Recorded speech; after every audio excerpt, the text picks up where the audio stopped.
The stars outside the window sparkled like diamonds. The space station hovered far above Earth, silent and grand. Inside the shining station was a famous restaurant, Galactic Ember. It was not just any restaurant. It was the most expensive one in orbit. Politicians, alien royals, and galactic billionaires came here to eat under the stars.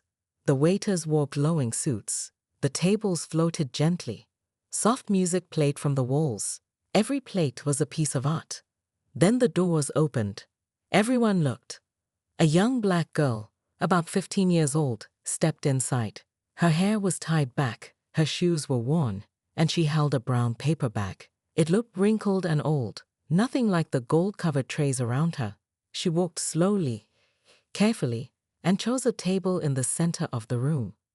Whispers started. "Who is she? She doesn't belong here. Must be from the service deck, maybe lost." The girl sat down and placed her paper bag on the table. She didn't touch anything. She didn't order. She just waited. Across the room, two teens dressed in rich velvet robes noticed her. They were the children of a famous mining tycoon, spoiled, loud, and bored. One of them stood up. "Hey," he shouted. "This table is for paying guests." People around them laughed. The girl said nothing. The other teen walked over, grabbed a bowl of glowing noodles from his table, and dumped it right onto the girl's paper bag. The bag became wet. The food slid down the sides. Still, the girl didn't move. She didn't yell. She just took a napkin, wiped her hands, and looked at her bag. Then she whispered softly, "He's almost here." The rich kids laughed even louder. "Who's coming? Your robot dog?" "Maybe her janitor dad," one joked. From the back of the room, a waiter walked up. He frowned. "Miss, I'm afraid I have to ask you to leave. You're not dressed for this level of service." The girl looked up at him. "I'll wait," she said. The waiter sighed and started calling security. That's when the lights flickered. The music paused. And the airlock door at the front of the restaurant slid open. A tall shadow stepped through. The man was huge, muscular, silent. He wore thick black boots, a plain jacket, and had a bald head that seemed to shine under the starlights. Gasps echoed across the room. "Is that? No way. It's him." Vin Diesel. He didn't speak. He didn't smile. He just walked with slow, strong steps toward the center of the room. His eyes scanned the tables, then stopped on the girl. "Ayla." She looked up, calm as ever, and gave a tiny smile. Vin nodded. The teens backed away quickly. The waiter who had called security dropped his comm. Vin reached the table. He looked at the wet paper bag, then at the girl's quiet face. He turned toward the other guests. "This girl," he said, his voice deep and steady, "has more reason to sit here than any of you." The room went dead silent. Vin sat beside her. The teens who had bullied her stood frozen. One tried to speak, but no words came out. Ayla slowly wiped off her bag and placed it gently in front of Vin. "Sorry I'm late," he said. She nodded.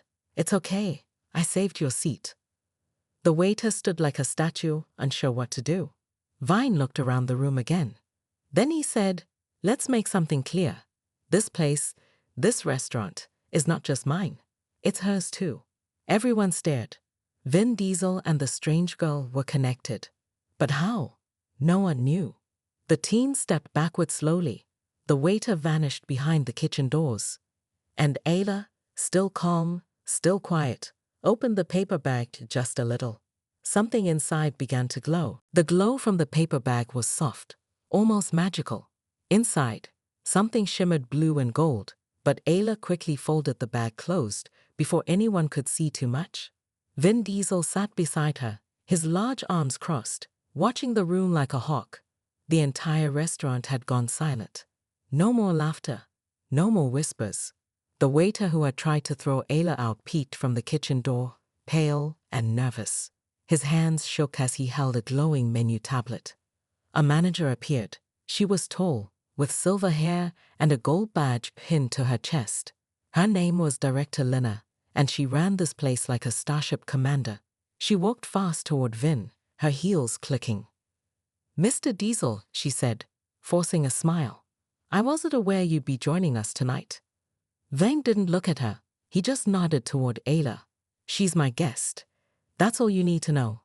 The manager hesitated. She glanced at her tablet.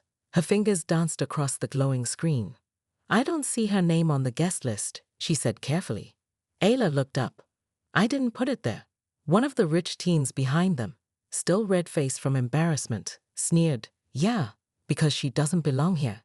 Vine finally turned his head. He stared at the teen with such intensity. The boy almost dropped his dessert spoon. I built this place, Vin said, his voice calm but firm. From floor to ceiling. That table you're leaning on? I picked the stone myself. The design in the windows? That was Ayla's idea. Gasps echoed. Whispers returned, but this time they were filled with surprise, not mockery. She helped build this place. But she's just a kid. The manager's smile faded. She looked again at Ayla, now truly seeing her for the first time. Ayla slowly opened the paper bag just a crack again. This time, the soft blue light reflected off the polished table. Inside was a small metallic cube. It glowed with strange symbols, ancient and high-tech at the same time. Vine spoke without turning. She saved my life on Vega 9. While all of you were hiding behind your money and your screens, she ran into fire and brought out that cube. The manager blinked. That's the Ember Core. Ayla nodded. Vine leaned forward slightly. You wouldn't have a restaurant without it. You wouldn't have power, air, or light. Now, everyone was truly quiet. No one dared speak. The manager looked ashamed. I apologize, Miss Ayla, she said gently. You're welcome here anytime. In fact, you can sit anywhere you want. Ayla gave a small smile, but didn't move. I only want this table, she said. Vin chuckled. She's loyal like that. The teens backed away further, finally realizing they had insulted someone very important. One of them muttered, I didn't know. Ayla didn't respond. She just looked at her cube.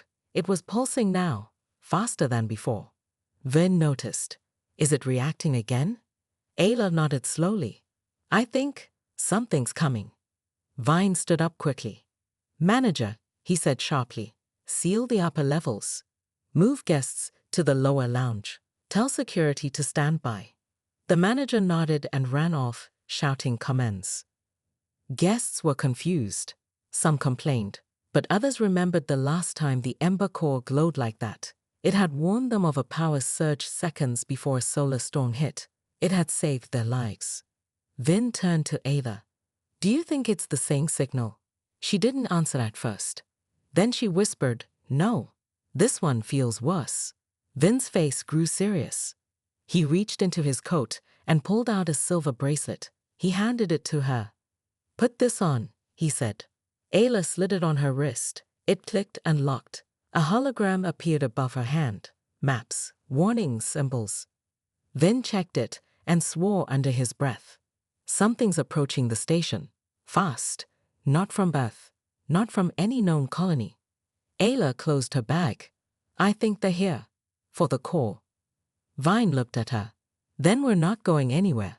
From the windows, the stars outside started to dim. Something massive was moving. And Ayla, once mocked, once ignored, was now the only one who could stop it. The stars outside the restaurant window faded, one by one. At first, the guests thought it was just the space station rotating, but Ayla and Vin Diesel knew better. A giant shadow moved across the sky like a silent monster. It had no lights, no sound, just darkness swallowing the stars. Vine stood next to the window, eyes locked on the growing black shape. The Ember Core inside Ayla's bag began to shake. It's getting stronger, she whispered, holding it tight. Downstairs, Director Lina's voice echoed through the speaker system. This is a level 2 alert. All guests must remain calm and move to the lower decks. Nobody moved. They were too busy staring at the sky. Then, without warning, boom. The whole space station shook. Glasses fell.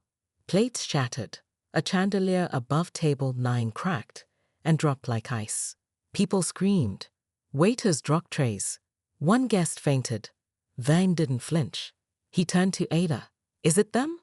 Ayla nodded. Yes. I recognize the signal. They call themselves the Knoll. Vane growled. Never thought I'd hear that name again. Ayla opened the paper bag fully now. The ember core floated out on its own, glowing blue-red, then white-hot. The guests stared in shock. Some pulled out holocrons, trying to record. Others just backed away slowly. Is that alive? One woman whispered. No, Ayla said softly. But it's smart. The ember core spun in the air and projected a hologram. A warning message appeared in red letters. Inula entity DTSTTD. System breach in 5 minutes. Vine cracked his knuckles. Then we've got 5 minutes to stop them. He grabbed his communicator. Security, arm all officers, shields up, lock down the restaurant section. A deep, robotic voice answered, shields offline. Unknown virus entering system. Ayla's eyes widened. They're already in. The lights flickered. Then the restaurant went pitch black. For 10 full seconds, nothing but silence. Then, crash. A wall near the kitchen exploded open. From the smoke, a long black limb reached through, smooth, shiny, sharp like glass. Screams filled the air again. One of the rich teens who had bullied Ayla earlier tripped and fell under a table, crying. What is that? Vine stepped in front of Ayla. That's a scout, and there's more coming. Ayla clutched the core. Its lights now pulsed in rhythm, like a heartbeat. It seemed afraid. The creature stepped forward. Its body was black and thin, made of shifting metal. Its face had no eyes, just a smooth surface that reflected back the room. It didn't walk. It floated. Ayla felt it before it spoke. A low, buzzing sound filled her head, like a voice, but not made of words. Vine stepped forward. You picked the wrong place. The creature tilted its head. Then it attacked. Vane moved fast. He grabbed a metal serving tray, ducked the first strike, and smashed the tray into the creature's arm. Sparks flew. The creature spun, aiming for Ayla. She lifted the core. A blast of blue light shot out and hit the thing dead center. It screamed, high-pitched and digital, then burst into black particles and vanished. The room was silent again. Then a small clap. One man at the back clapped twice, then stopped. More footsteps echoed down the hallway. Vin turned. More coming. That was just the scout. Ayla closed her eyes. We need to get to the control center. The core has to reconnect to the station's brain. If we don't, this place will fall. Vine nodded. Let's move. He pulled Ayla close and led her through the shocked guests. The rich teens didn't say a word now. One of them reached out and whispered, I'm sorry. Ayla didn't reply. They had no time. As they passed through the kitchen and into the emergency corridor, the walls shook again. Another warning came from the core. 4 minutes to system shutdown. Vine looked down at Ada. You sure you're ready for this? She looked back up, calm but focused. I've been ready since Vega 9. And with that, they ran into the dark corridor, toward the heart of the space station, and the enemy waiting there. Vin Diesel and Ada ran through the metal halls of the galactic Ember Station, the floor shaking beneath them. Warning lights blinked red, and a loud siren echoed down every corridor. Station breach. Null entities detected. System core at risk. Ven moved fast, clearing the way with his strength. Ayla followed, clutching the ember core tightly in her arms. Its glow pulsed faster now, like a racing heartbeat. Ayla's voice was calm, but urgent. We have 3 minutes. If we don't reach the control room before the null infect the core, the station will fall from orbit. Vine nodded. Not on my watch. They turned a corner and stopped. 5 null creatures stood in their path. Tall, shadowy, made of black metal and swirling data, the creatures floated above the floor. Their faces were blank, but Ayla could feel them watching. Vin whispered, "Stay behind me." But Ayla stepped forward. "No, this time I help fight." The ember core floated out of her hands. It hovered between them and the nulls, shining bright white. The creatures hissed, their shapes twisted. Then they charged. Vine leaped into action. He grabbed a metal pipe from the wall and swung with full force. One null was hit so hard it exploded into sparks. Another lunged at Ayla. She lifted her hand, and the core responded, shooting a beam of pure light that sliced through the creature's chest. It dissolved like smoke. But the others kept coming. Vin spun and kicked another one straight into the wall. It cracked, then vanished. Only two remained. Ayla's core glowed red now, overheating. "It's losing power," she gasped. Vine looked around. "We're too far from the control room. Can you boost it?" Ayla gritted her teeth. "Only if I connect it directly to me. But it's dangerous." Vine stared at her. "So is falling out of the sky." Ayla didn't wait. She placed both hands on the core. The light surged, covering her body in glowing threads of energy. She screamed, but not in pain. It was power.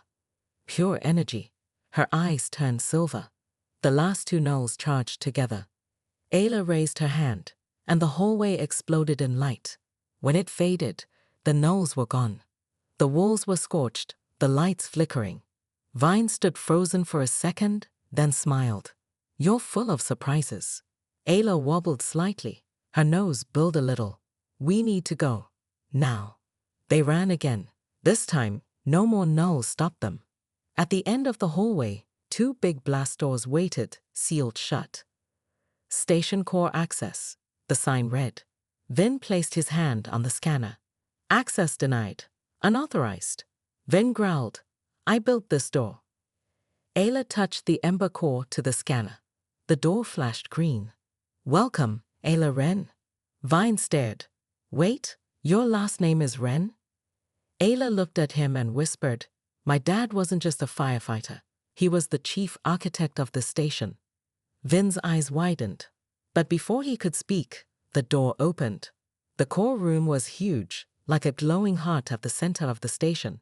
Tubes and wires ran along every wall. In the middle was the central AI, a spinning orb of blue data. It flickered and sparked. The null virus was already inside. Ayla rushed to the main console.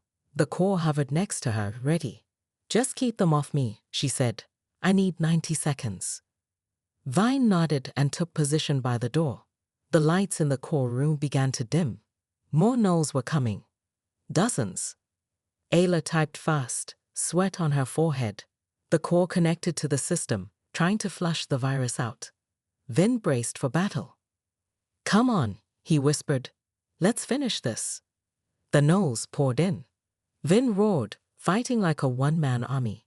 And behind him, Ayla whispered into the console, "I know who you are. I know your code. You were built to destroy, but I was born to protect." The core flared up, white-hot. Final purge in 10, 9, 8. Vin was bleeding, but still standing. The nulls were closing in. 7, 6, 5. Ayla looked at the spinning AI core. "My name is Ayla Wren. This is my home." 4, 3, 2. She pressed the final key. Purge complete. A pulse of pure white light blasted through the room. Every null froze, then shattered into digital dust. Silence. Vin gasped for air, leaning against the wall. Did we win? The AI core rebooted. Its light returned to normal. The alarm stopped. The system voice echoed through the station. "Null infection removed. Station stable." Ayla fell to her knees. The ember core floated gently down, resting beside her. Vine helped her up. "You did it, kid." Ayla smiled weakly. "No, we did it." The fire was gone. The nulls were gone. For the first time in hours, the station was quiet. Vin Diesel and Ayla stood in the control room. The AI core hummed gently, like a deep breath after panic. Lights blinked green across the walls. But something wasn't right. Ayla walked to the console. The ember core, now dim but still alive, floated behind her. Her fingers danced over the screen. Vin wiped the blood off his arms. "What are you looking for?" Ayla's voice was soft. A message. From my father. Vine looked confused. You said your dad was the chief architect. He died years ago, right? Ayla nodded. Yes, but he always planned ahead. If the Knowles ever returned, he would have left something. A backup. A plan. She tapped a code into the console. The lights dimmed again. Suddenly, a new door opened in the wall. A soft whoosh sound filled the room as cool air flowed from the chamber beyond. Ayla's heart raced. This is it. They stepped inside. The secret room was small, filled with old tech and glowing crystals. In the center was a metal chair, and floating above it, a hologram flickered to life. A man's face appeared, kind, dark-skinned, with soft eyes and a firefighter's badge on his shoulder. Ayla gasped. Dad? The hologram spoke. If you were seeing this, it means the station is under attack. The Knowles are back, and my daughter Ayla, you found your way. Vine stepped back, giving her space.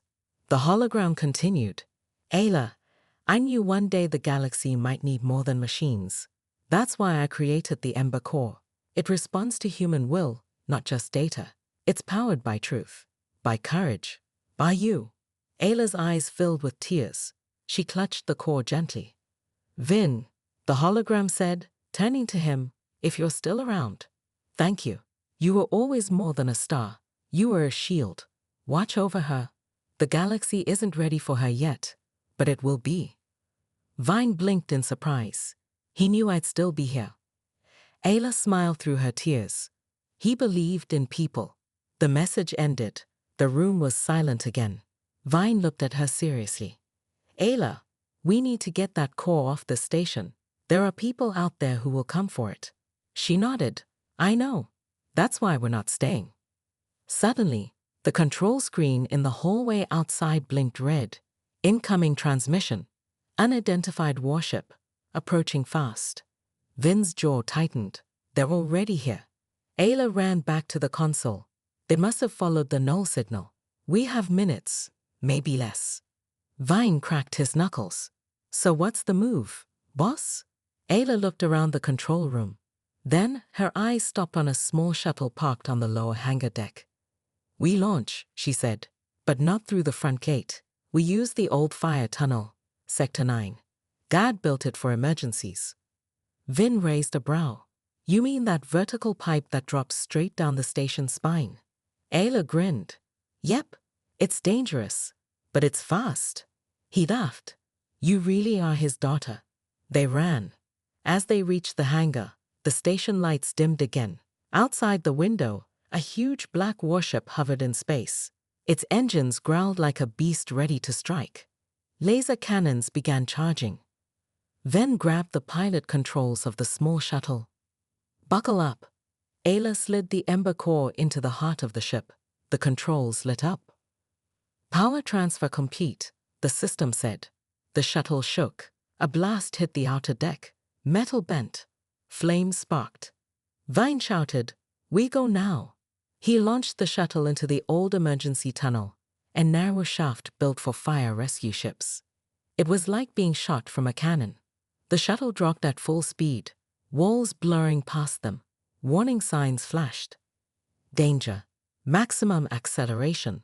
Ayla held tight. The Ember Core glowed in front of her, steady and strong.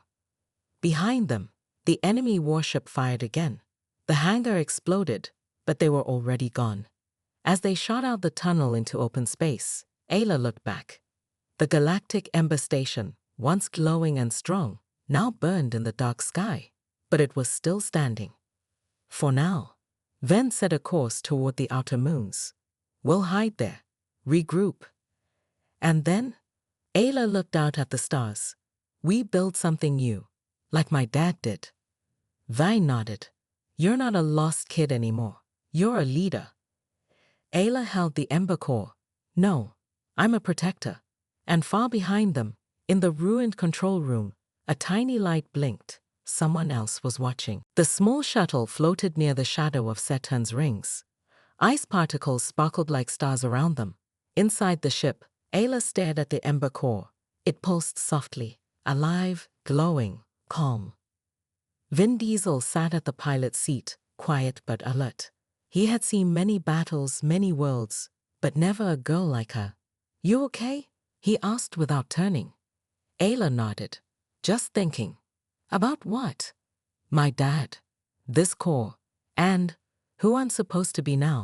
Vine looked over. "You already are. You just don't see it yet." Suddenly, the alarm beeped. The shuttle jolted. "Warn NT. Enemy ship detected. Warp signature locked." Vin jumped to controls. "They found us." Again. Ayla looked through the window. A dark shape emerged from behind Saturn's rings. A sleek warship, black as a shadow, shaped like a blade. "They followed the ember signal," Ayla whispered. "They'll never stop." Vin growled, "Not unless we make them." Lasers fired. The shuttle shook violently. Systems sparked. Shields failing. Ayla grabbed the ember core. "Can it help us?" Vin turned.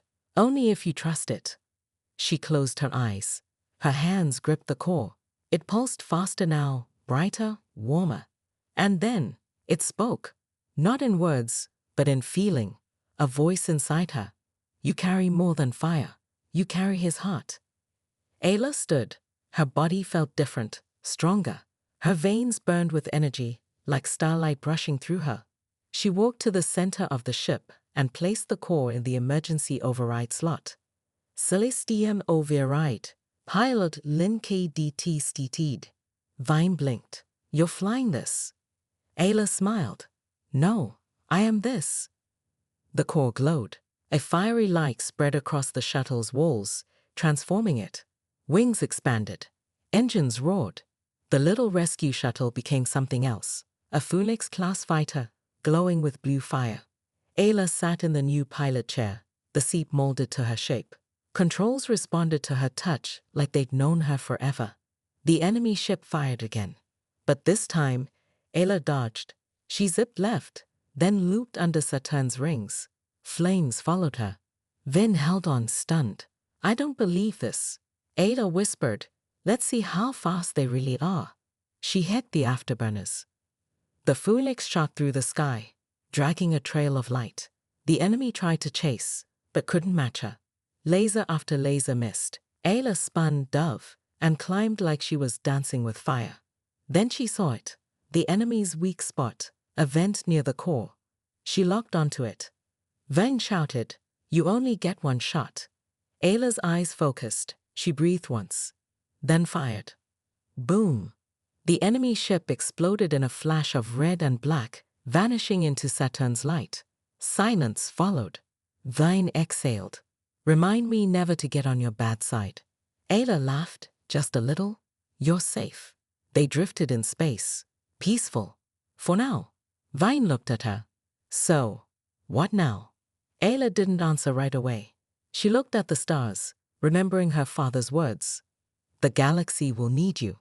Someday, when the fire returns." She turned to Vin. "We go to Earth." Vin raised an eyebrow. "Earth? You sure?" Ayla nodded. "It's time. People need to know the truth. About the Ember Core, about the nulls, and about what's coming." Vin's face turned serious. "You think this is just the beginning?" She nodded. "I know it is." The core glowed in her hands, brighter than ever. Vine smiled.